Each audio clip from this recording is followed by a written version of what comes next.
up, everybody? It's Aaron here with Get Your Geek On, and I am here to do a review of Army of the Dead. It came out a couple weeks ago, and I kind of sat on this one for a minute, and I watched it a couple times, and I wanted to give it a thorough review.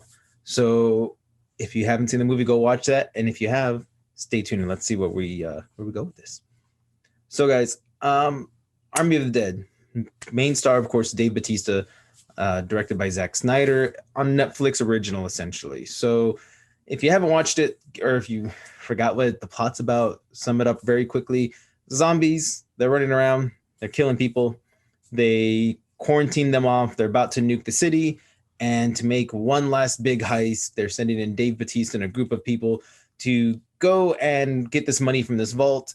And yay, we're all rich and leave. Of course, just like every other zombie flick, plan goes completely upside down and everybody dies, and zombies somehow spread out, of course, as they always do. They're not going to stay in quarantine forever. So yeah, kind of like the quickest synopsis. It's very much a zombie story. Now, I don't, again, if you've seen it, I don't want to get into too much on that part. So I want to say this. I was going in this expecting a zombie film, and for the most part, you get a zombie film, but it's a Zac Snyder zombie film. So I want to start with the beginning. So the beginning, we get introduction to all these characters and what happens. So essentially, military is transporting a zombie who knows? It could be something from Area 51. They kind of comment, etc. It crashes with this car. A zombie gets loose, bites all the Marines or Army people or Air Force, whoever, can't remember now. And they're all zombies, and they go straight to Las Vegas and start turning it.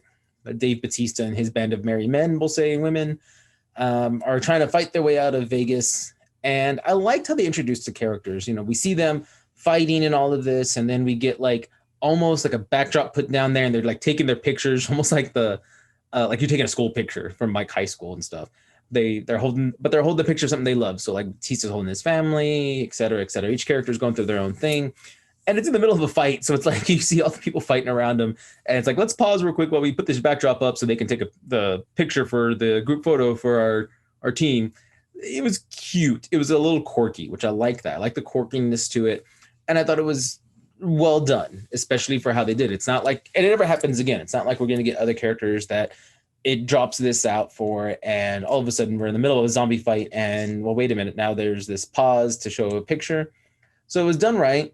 So as people get out and now they're about to bomb the city, they come back in. There does seem to be a throw to what's happening on the border right now with Mexico and the United States. And I don't want to get too political. I really don't. But basically, the people who live right outside the walled area of Vegas are kind of being treated bad. They have nowhere to go. They have no money. It feels like, looking at and living in Texas, it does look like the border, essentially. Like, they are trying to just make it through, and they're trying to get by, and deals are made on the side because there's a coyote getting people in and out so they can go see what's in there, or try to get money and other stuff, because again, it is Vegas. So when they all left, when it was overrun, there's still money left behind. So it's like, oh, okay, well, I guess I get where they're going with that. But in the long run, it's a zombie flick. You have the zombies, you have the humans trying to go get the money. So we got our story set up. Okay, so the teams that we were introduced to that got out are going back in to make a bunch of money. And now that they're going in, it's very much ends up being an SH show, a poop show. I guess I'll say it that way so I can stay clean. And I don't know what we're trying to do.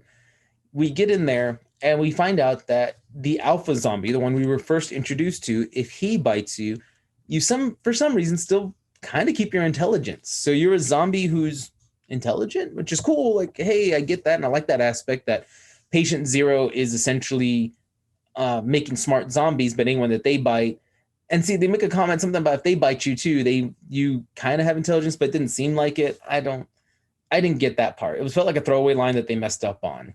But from what I gather, it's just the alpha. If he bites you, you become the smart one. So we enter in, and the coyote, she essentially treats them as though they're just wild animals. And she comments that, we got to sacrifice this because they're allowing us in their territory, and they'll kind of leave us alone now, and this, that, and the other.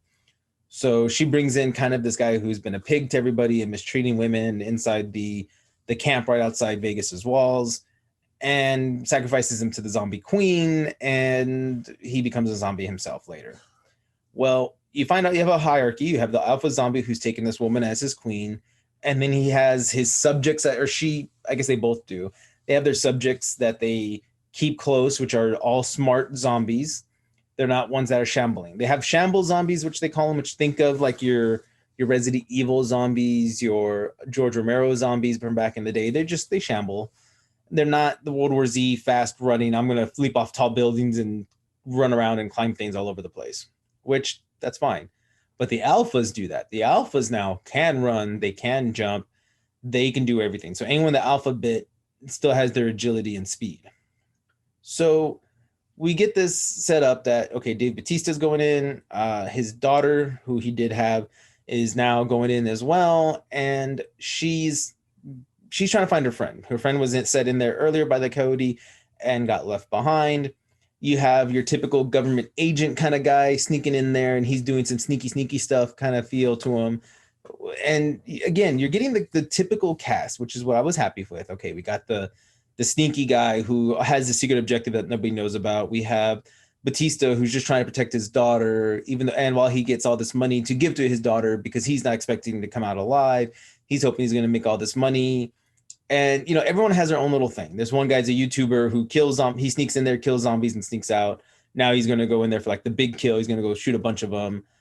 You got his love interest who just wants to go there because she loves him, kind of thing. You got your typical crew set up. So I'm giving a review, but I also don't want to go into detail because if you watch this film, you get where I'm going with some of this stuff.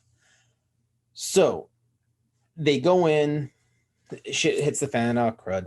So it hits the fan, and yeah, it doesn't do well for me. It doesn't hit well. First of all, we're not explained to why the alpha zombie, if he bites you, he turns you into a smart zombie, but they bite you and they turn you into shamble ones, which, okay, I can live with that.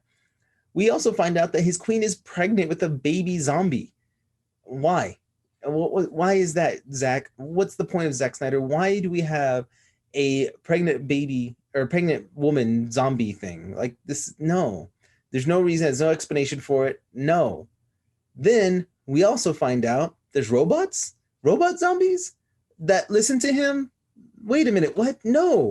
Why is there robot zombies, Zac Snyder? Why is there robot zombies? Also, why is there only one tiger that's a zombie? What happened to the other ones? And they comment on that. They say, oh, well, that was Secret and Royd's tiger. So yes, he's here too. Which, cool. You made a little throwaway line. They had more than one tiger, by the way, Zac Snyder. They had multiple. And if we have a tiger, where are all the dogs? We also have a zombie horse. So, okay, that kind of breaks the rules of the zombies click, I guess you could say. But again, fantasy, I'll let it slide. So where's all the other animals? Why, you bring me one because let's face it, Zac Snyder just wanted to have this cool guy get killed by a tiger. Great. Thanks, Zac Snyder. That's the only reason he did this. The tiger was pretty much pointless throughout the whole freaking film, except to do that. So I didn't like that. I didn't like that at all. And I'm going to go over the stuff I didn't like, I guess, now at this point, and then I'll go over the stuff I did and then let you know what I think. I've been rambling for a few minutes. So, 1, I didn't like the robot zombies. 2, I didn't like pregnant woman zombie thing. 3, why is there a blue glowing thing around the zombie? And 4, the tiger. I think it was dumb. I think the tiger part was dumb. And I've already beat that to the dead horse. Oh, wait, there was a dead horse. I beat him with that dead horse too. So those were some of my main things. And again, typical zombie fashion, we see those typical plot twist turns, which I saw every single one coming. There's, a government secret guy, which is not really government. He's more mafia or something. He turns on them, kills the zombie queen, takes her head.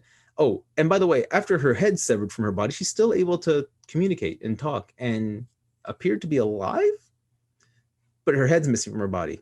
Don't get that, Zac Snyder. Another thing I hate. And this is all the stuff I didn't like.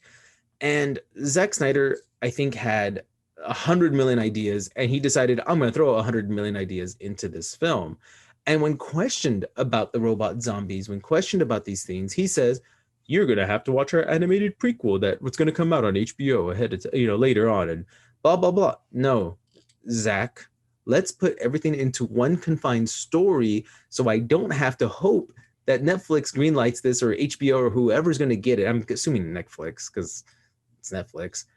Um, but I don't want to have to hope that Netflix greenlights your project and then gives me the prequel and then I understand the movie. By the time you get all of that done, I'm going to forget about this film, Zack Snyder, and I'm not going to care. And you better get the same voice actors who played these people in the show to voice them in this animation that you're trying to do. And this is what I feel. Zack Snyder, if you watch our other reviews about Justice League, the Snyder Cut, Zack Snyder can't tell a full story in 2 hours. He can't do it. It is impossible for him, I feel like. And that's what this film was. He threw these ideas of, oh, I want a robot zombie. Maybe the government sent the robot zombies in to help the figure out what's going on and but this, that, and the other. It's like, okay, but why are they listening to the main zombie?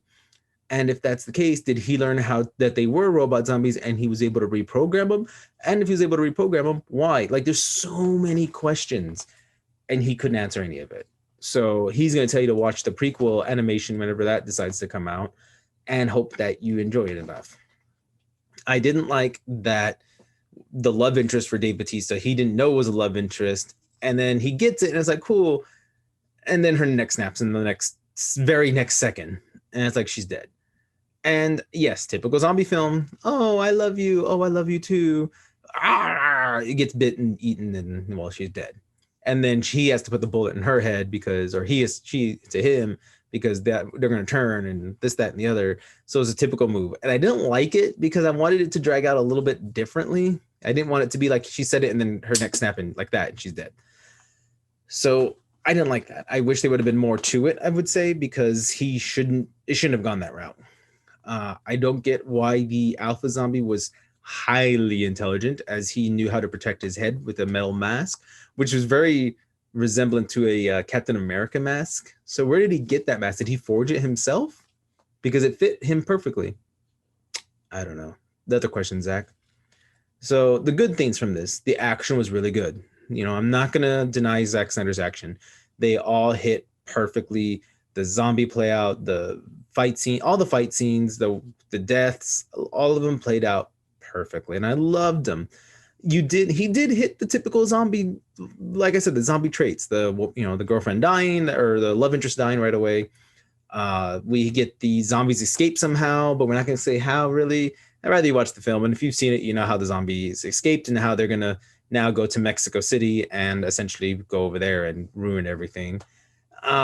He hit those corks. I did like that he kind of, again, put some of the political aspect of what's going on at the border there, which again, typical zombie thing. Like, people treat other people bad during zombie films because, well, people are terrible. And that's the thing, they want to rise up. So he hit that perfectly. Good job, Zack Snyder. So you have those things. You have your father-daughter relationship in the zombie film, which was perfect fit. I didn't like, I guess another dislike I didn't think of, but I didn't like that they killed Dave Bautista at the end. He gets bit and he knows he's going to turn. And I guess I also didn't like that he didn't shoot himself because he has, they have guns. She has to kill him. But again, that's just to make it more dramatic for her.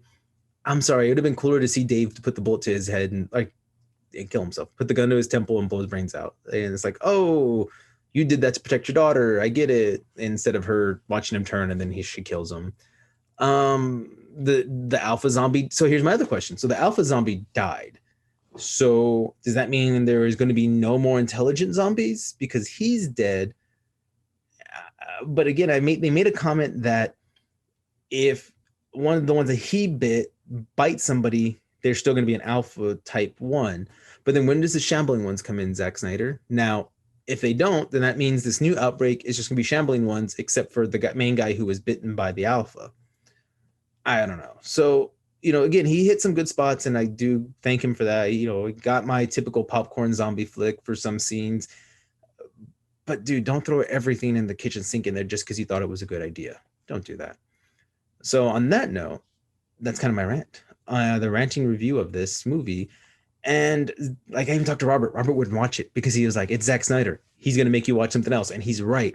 And I'm not gonna watch the prequel, Zach. I'm done, man. Like you got your one zombie film in, and I don't care enough to go watch the prequel to say, "Oh well, now I know everything," because then that means I'm gonna have to go watch the movie again to see, all the little things. And I don't want to watch a movie 4 or 5 more times just to understand it. Twice is usually the most I'll give you. And if I really love your film, like I love The Crow, I'll watch it millions of times. This movie is not one I'm going to watch millions of times, Zach. So, on a scale of 1 to 10, kind of what we do with our Marvel review, which go check those out if you haven't yet. I'm going to give this one I'm going to give it a 5. And only because you hit all of our typical zombie needs, the everything that we get, the love interest, the outbreak continues and all that, because you want to set up for a sequel because that's what you do nowadays, and everything else that you hit. You lose a lot of points because you threw all this dumb stuff in there to make us try to watch a prequel, which I'm not going to watch. And again, you're hoping Netflix greenlights it and hopes that they'll let you do whatever you want with it. Oh, also, I didn't like that Netflix had to say this is the Snyder Cut. Dumb. On that note, guys, I'm ranting and raving, and this was your rant review. And on that, stay geeky, guys, and get your geek on.